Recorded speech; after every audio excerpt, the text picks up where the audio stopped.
You've done the therapy. You've read all the books. You've listened to all the podcasts. And now you have the career. You've got the house. You've got the kids. You've done all of the work. You've checked all the boxes. You've done everything you were supposed to do to be happy. And you woke up one day and realized that you're not. And you started asking the question, isn't there more? Yes, there is. And I don't mean more information. We have all the information. What we need is transformation. And that is only done when we excavate that whole system and repave that superhighway. We're not skimming the surface here. We're going to dig in deep and drink the water from a deeper well. We're telling the truth in a whole new language. You've felt the nudge, then you hear the whisper. You ignore it, life gets louder, and it will manifest as burnout, exhaustion, illness, injury, anxiety, disconnection, addiction du jour, and drama at every turn. There is a better way. I know, because I found it on my own journey. This story is a part of my story, and I built this toolbox for myself, and I have proven that it works with hundreds of clients over the past 28 years of being in private practice. We're going to blend neuroscience, psychology, and timeless Eastern wisdom and show you where science meets soul work. This is where we will rewire the patterns that have kept you stuck. I'm Jennifer Moore, licensed psychotherapist and creator of the Therapeutic Coach Approach. Isn't there more? Yes, there is. Each week, I'm going to share practical tools to implement so that you can actually transform your life. Follow now wherever you listen. And if somebody popped in your mind, that's not a coincidence. That's a synchronicity. Send it to them because they're ready to hear it too, just like you are. And welcome home. We're going to talk about that person in your life who drives you crazy. You know the one. They walk in the room and you can feel the energy shift. The hairs on the back of your neck stand up and you avoid eye contact like there's no tomorrow. You just don't want to be around them. You don't want to talk to them. You don't want to look at them. Almost get the cringe. And you can't even explain why, because it's not like they've done something terrible, but they make your skin crawl. Maybe it's that they just need too much attention, or they never stop talking about themselves, or they're too needy or aggressive, or they play the victim role. Maybe it's just the way they can't seem to get their act together. Whatever it is, you feel it in your body, that internal recoil that's visceral. And guess what? That person, that reaction, that's your shadow talking. The thing that triggers you the most in another person is almost always a part of yourself that you've exiled. Not the part you're proud of, but it's the part that you decided somewhere along the way was not allowed in the room. The person whose neediness makes you cringe. Look at where you've buried your own need so deep that you can't access it. That person whose victimhood makes your blood boil. Look at where you've refused to acknowledge your own pain. The person whose attention-seeking behaviors absolutely make you roll your eyes. Well, there's an invitation there. Look at where you've stopped allowing yourself to be seen. I call it the mirror image self. What we cannot tolerate in others is almost always what we cannot tolerate in ourselves. Carl Jung, that is, called it the shadow. And that's where we're going today. Welcome back to Isn't There More? I'm Jennifer Moore, licensed psychotherapist and founder of the Therapeutic Coach Approach. And I've been doing this work almost 28 years, working with high achievers who were outwardly successful and inwardly exhausted. And today we're going to talk about why you're actually exhausted. We're going deep dive on shadow work, not the Instagram version. We're going to talk about what Carl Jung called as individuation. We're going to talk about what's happening in the brain and in your nervous system, where those patterns live. And until you can change those patterns, nothing in your life is going to change. And I'm going to tell you a very embarrassing story about myself in high school that I've never shared. But as I've continued on this journey and doing my own shadow work, it was clearly my shadow showing up. Also, as I'm recording this, today is May 30th. Tomorrow is May 31st, and we have an actual full blue moon in Sagittarius. The last one we had was 1988, and we will not have another one until 2044. Now, I'm not an astrologer. I'm a psychotherapist. However, I do look at patterns, and I do pay attention when something in the natural world mirrors what I'm watching happen in the human psyche. And this is going on big time this week. There is some calling for some truth telling. And this moon is asking something very specific of all of us. What are we managing instead of meeting? All right, let's get to it. What is shadow work? I don't want to just keep this shallow and like the Instagram version or social media. What is shadow work? I want to go in and really talk about what Carl Jung, the famous Swiss psychiatrist, the founder of analytical psychology, described as the shadow is that part of ourself that we disowned. Doesn't mean it's evil. It doesn't mean it's bad or broken, but it is the part that somewhere along the way was not acceptable. And I want to talk about why that wasn't acceptable. The shadow isn't what's wrong with you. It's what you hid because something in your environment, maybe your family, your culture, an early experience, taught you that certain parts of yourself were not okay, that it was actually dangerous to show up. Maybe it was anger or neediness or grief or ambition. I don't know. Or the simple desire to stop performing and just be. Imagine that. You didn't get rid of those parts, but you buried them. And then you built your identity on top of that burial site. Jung called that identity that we build, the face we show the world, our persona. Yep, that's the one who's the boss, who's competent, who's capable, who's high functioning, who's got it all together. Fine. I'm fine. I'm fine. And that extraordinary persona is at work. That's the performance. And she's very sophisticated. She knows how to get it done. She knows how to make it happen. And she shows up in every room and privately exhausted because the shadow doesn't disappear just because you stop showing it. It runs. It runs in the pattern that repeats in every relationship, no matter how much you grow. It runs in the exhaustion that has no explanation. It runs in the rage that comes out sideways at the wrong person at the wrong time. It runs in the hollow feeling underneath a life that looks exactly what you worked for, which is why I named this podcast, Isn't There More? Because that was the impetus of all of this journey. Is I woke up when I was about 36 years old. And even though I had this, quote, perfect life on the outside, I was asking, isn't there more? There has to be more. Well, I didn't know then where I was going 20 years later, almost 20 years later. But here I am doing this deep dive on shadow work. And Jung said something that continues to show up in my life and in yours too. Until you make the unconscious conscious, it will direct your life and you will call it fate. Listen to that again. Until you make the unconscious conscious, it will direct your life and you will call it fate.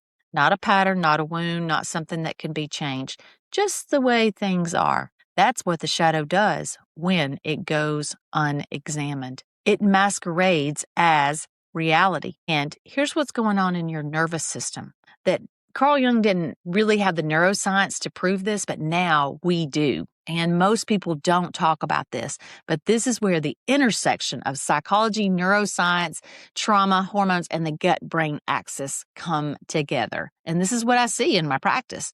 These patterns that Jung called the shadow aren't just psychological. They are encoded in your body, in your nervous system. And when a child decides, consciously or not, that certain emotions, certain needs, certain parts are dangerous to express, that nervous system records it and it builds a threat response around those parts. So decades later, that child, now a grown-ass woman, running her own business, maybe she's an executive, CEO, entrepreneur, whatever she's doing, still has that record running. The moment something tries to surface that resembles the original threat, vulnerability, grief, the desire to stop pushing, the need to ask for help, her nervous system activates into fight, flight, freeze, or fawn. Not because the threat is real, because the pattern says so. And that's why you can understand a pattern intellectually and still repeat it. Because inside alone, as smart as you are, as badass as you are, and as self-aware as you are, it is not enough because your nervous system doesn't respond to understanding. It responds to a felt experience, to safety, to learning through repetition, through practice, through real embodied work. And that's a different way of actually being in the world. And it's a practice, my friend. I did it yesterday, but I caught myself. As much as I know this information, top down, bottom up, I know it in my head, but does the body know it? I asked my husband to go run an errand for me, and he responded with, well, he had this, this, and this, and I should have done it earlier. I immediately went into fight. Never mind, I don't need your help. And I backed up and thought, yes, I do need his help, and I'm going into fight. Immediately, nervous system activation. I said, I do need your help. Can you do this errand for me, please? Thank you. It is through repetition, through practice, through embodied work. It is okay to ask for help. He went and ran my errand. It was actually go pick up some new contacts. I said, thank you. I could see for miles, made all the difference. I'm teaching him to show up in a different way, and I'm allowing myself to ask for help. Can you do that? So this is top down, bottom up. All right, more about this. This is why the shadow work doesn't just work in the mind. The shadow lives below your thought, and it requires below thought approach. Top down, bottom up. All right, so I'm going to tell you an embarrassing story that at the time I did not realize that this was my shadow speaking. All I knew is I couldn't stop myself. I just couldn't stop myself. So I'm an Enneagram 8. We've talked a little bit about the Enneagram. I'm going to do a deep dive. It's going to be a series of a couple different podcasts where I'll do a deep dive in the Enneagram. I'm an Enneagram 8. As an 8, I'm a challenger. I'm a protector. I'm direct. I'm fierce. I'm decisive. I take up a lot of space in a room. I can hold a lot of energy. And our shadow, that part that we bury, is often around vulnerability or weakness or neediness or helplessness. Ugh, those words make me cringe because I want to protect. I push hard. I protect hard. I love hard. And for most of my life, I kept those soft parts so far beneath the surface that I didn't even know they existed, and I certainly didn't know how to access them. So back in the day, I was in high school. I was a good girl on the honor roll, doing all the things supposed to do as a good girl, right? It's still to this day, I'm a pretty good girl. I don't want to cross the road. If I'm on a run and that light is red, I'm going to wait until it gives me the walk signal. But back then, good girl, I walk in the bathroom. We were having field day. It's supposed to be fun, right? I walk in the bathroom. I remember it like it was yesterday. I can almost feel it in my body. And there was a girl making fun of a guy in our class with a disability, openly making fun of him. People were laughing on the day that we're all supposed to be connected and having community and hanging out. She was making fun of him, and something in me broke open. I don't remember exactly what I said or what I did or how I made that decision or didn't make that decision. I think I just went into automatic reactivity mode, and I got in a fight in the bathroom in high school. I confronted her, and I never behaved this way. Good girls don't do this. I ended up in the principal's office. I was mortified that I had done what I had done, but I wasn't going to apologize for it. I'd never been in trouble, but I could not physically, emotionally, mentally stand by and let her make fun of him. I just couldn't have it. And I've thought about this a lot since I started doing shadow work, and I learned about the Enneagram and learned about the 8 and the fierce need to protect. And here's what I didn't know then that I know now. The reason I felt his pain so completely, the reason I couldn't stand by and let her do what she was doing is because somewhere in me, I knew what it felt like to be that vulnerable and unseen. And I just didn't know how to admit it. That fierce protector who could not tolerate vulnerability in others is often running from the vulnerability in ourselves. That's the Enneagram 8 shadow. That's my shadow. I still struggle with it today.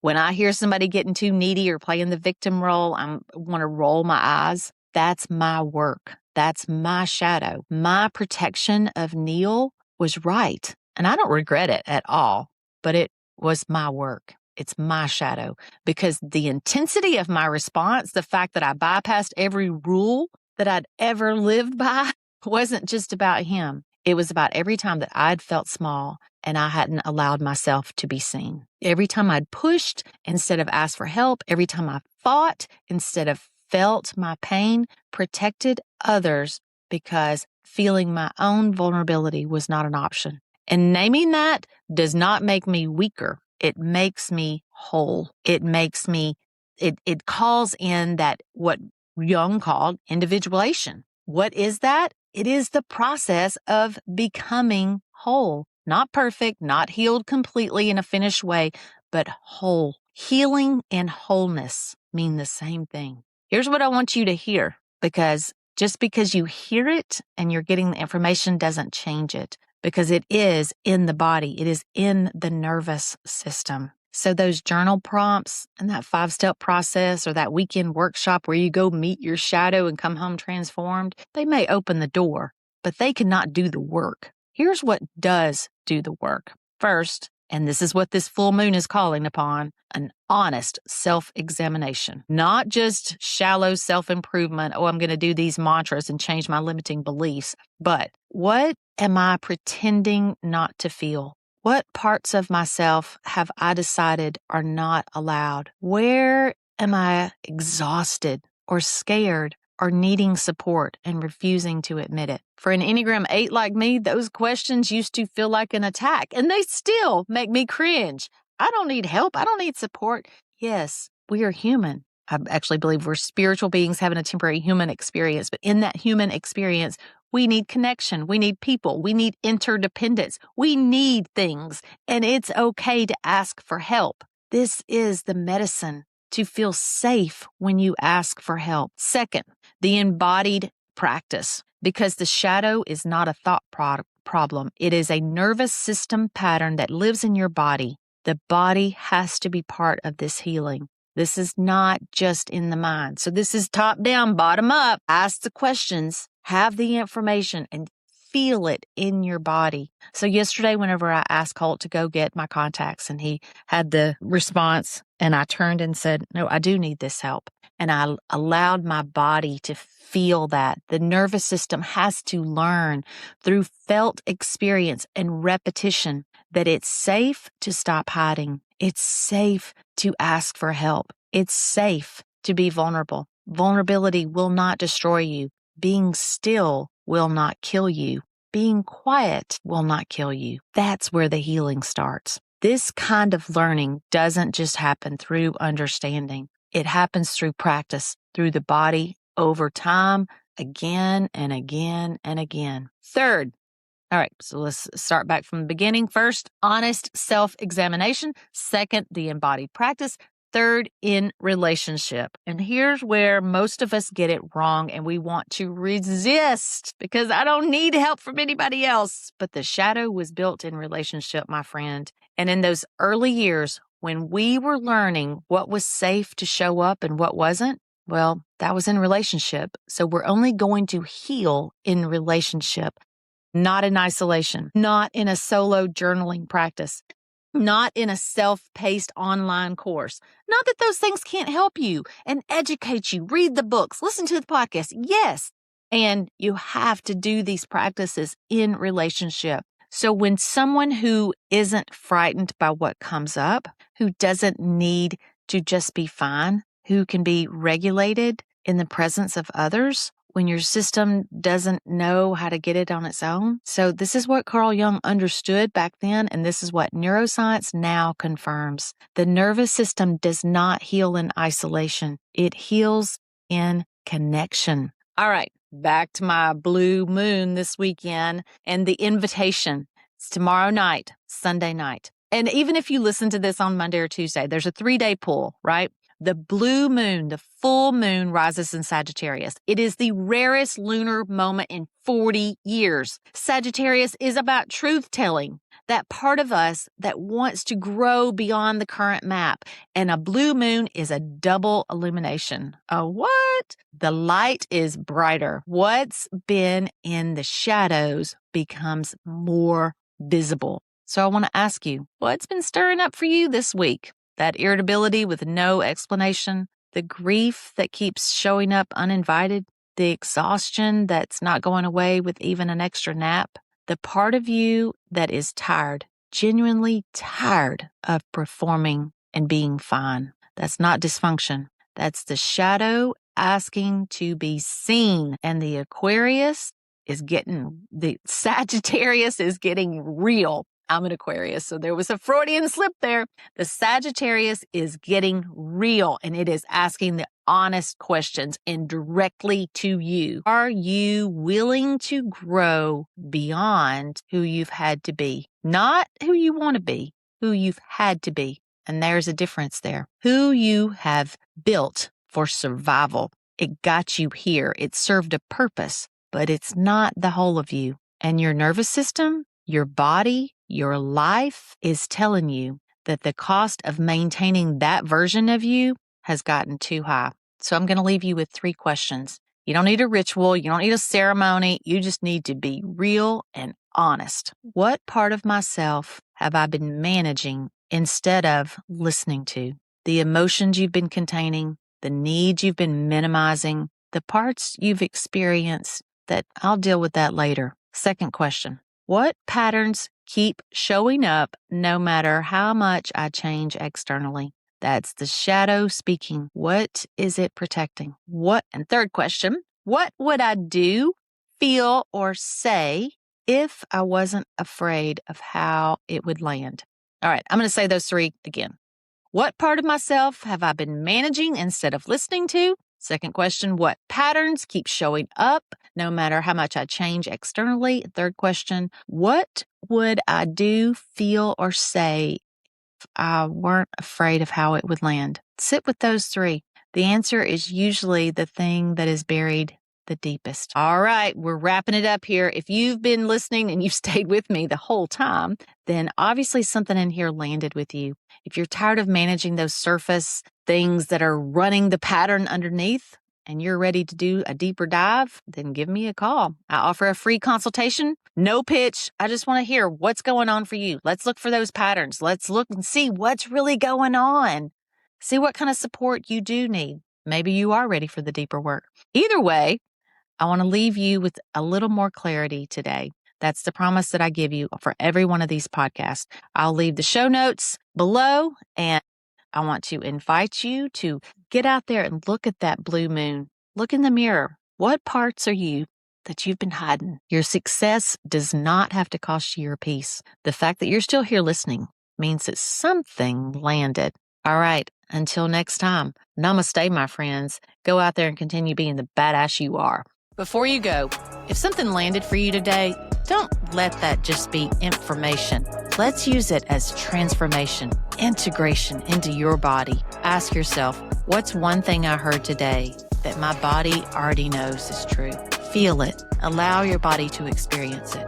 This is where the magic happens. If this episode added value to your life, the best way to support the show is simple. Share it. Forward it to somebody who needs permission to go a little bit deeper, to start showing up. Subscribe so you never miss an episode. And if you're feeling really generous, write me a raving review. It means everything. All the links and resources are in the show notes below. And I'll see you next week. Until then, you remember just how incredibly powerful you are. Namaste.